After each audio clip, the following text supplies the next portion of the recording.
Hey, and welcome to EB Spoke, the podcast, episode 1, A Password Breached.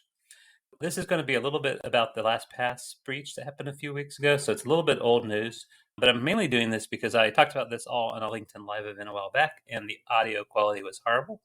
And so I just want to do a re-recording of that and talk a bit about the breach, but also just talk about good password practice, because that really is what matters here is password practices. If you have good password practices, then the LastPass breach is not that big of a deal. And if you don't, then you really should. So just let's dive in. Talk a little bit about the LastPass breach. What happened? So hackers were able to access parts of the LastPass system that contained actual password vaults. The password vaults are the part of the LastPass system that actually contains your passwords. The vaults are encrypted. So if I have a copy of your vault, it doesn't mean I automatically have your password. I would have to decrypt it. And how do I decrypt it? Well, I have to know your master password. The encryption is strong encryption. So if I had to guess your master password, then it could take quite a while. Sometimes they say, hundreds of years. That assumes that your password is the last one I guess. And so if your master password is actually 1234, which is terrible, then it's not going to take but seconds to guess that master password, unencrypt your entire vault, and now I have access to everything that you're storing in there. Or you might have a 32 character totally random password. No idea how you remember it or type it in every time, but if you do, then it really could take a very long time to decrypt that vault. Your passwords are quite secure and unlikely to be hacked. But that's the problem, right? You're probably not using a 32 character completely random password because it's hard to remember, it's hard to type. And so if we think about it, really, it's how long is it going to take to guess your password, a password that you picked as a human. So thinking about a luggage lock, right? If your code is 9999 and I start at 0000, then it's going to take me all the time it takes to try every number. If I go, 0001, 0002,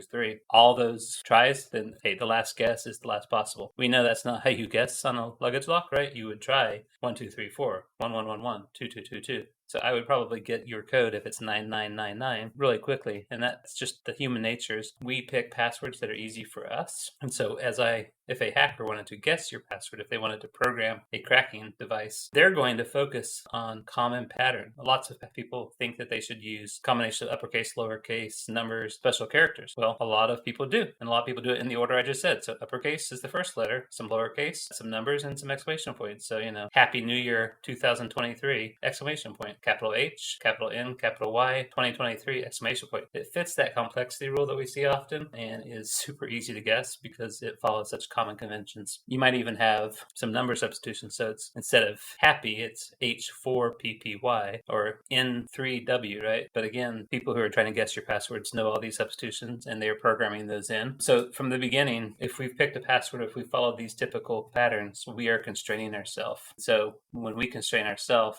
then the people who are trying to guess our password will constrain the systems trying to guess. So if you have a great password, your LastPass is okay for a little while, maybe. If you have a bad password, then just assume it's all lost and you've been going, hopefully the last few weeks, resetting all your passwords and getting things ready. One of the first questions is, should I change my master password? If you're going to keep using LastPass, absolutely, you should change your master password. But remember, that only affects if it's stolen in the future. The one that's stolen is using your old master password, so there's nothing you can do about that. So if you aren't changing your passwords, you really should, even if you had a great password, because it's out there. Encrypted copy is in the wrong hands. They're trying to crack it. They may eventually, and then your information is compromised. So go out there, change your key accounts first. Email is a great example because everything can be unlocked with your email account, banks, all those things. So go ahead and get out there and start changing those passwords. But when you do, follow good password practice, both for your new master password, but also for these accounts. So one of the things that has changed over the last several years is having a really complicated password is not as encouraged as having a long password. Basically, we say length is favored over complexity if we're talking about it from a security standpoint. And a great example is if you have 5 completely random words, that's actually a more secure password than 8 uppercase, lowercase,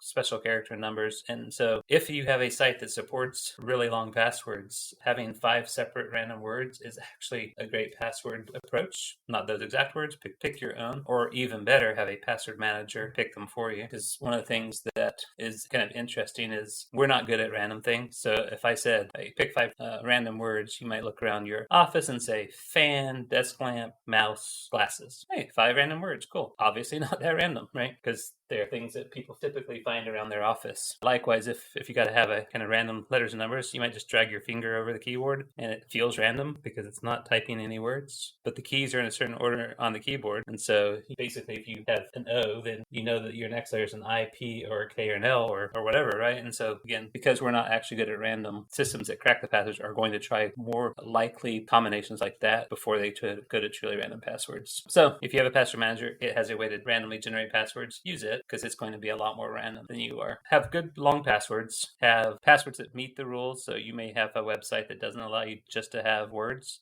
It's going to require numbers, letters. So do work those in uppercase, special characters. So have those different rules that the website requires, but try to make it as long as possible and as easy to remember for you because it's random words.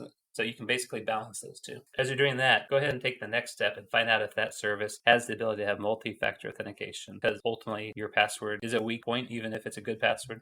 Multi-factor is a great way to shore that up. Email supports it, banks support it. Find a way to enable multi-factor authentication. That even is an area where we've had a lot of change over time. It started out with text messages and then moved to apps and then push notifications, and then something called MFA fatigue came in. People were getting push notifications so often that they would just hit approve and then hacker in. And so there's a whole topic around good multi-factor, but the short answer is it's better to use an authenticator app than text message because text messages are less secure than an authenticator app. So if you have a choice, choose the app, and maybe another time we'll talk about some of the nuances and MFA fatigue and kind of where that's headed. The final thing to do, so you've got a strong password, you've enabled MFA, is also add any alerts you can to the service. So if it's a bank, you might be able to add transactional alerts. You might actually be able to add login alerts. Almost every site I know will let you set alerts on you if your password changes, so absolutely do that. So anything that you can do to be alerted if somebody gets into your account and starts doing things that you don't want them to do, that you have that alert and that you know that something bad's happening. So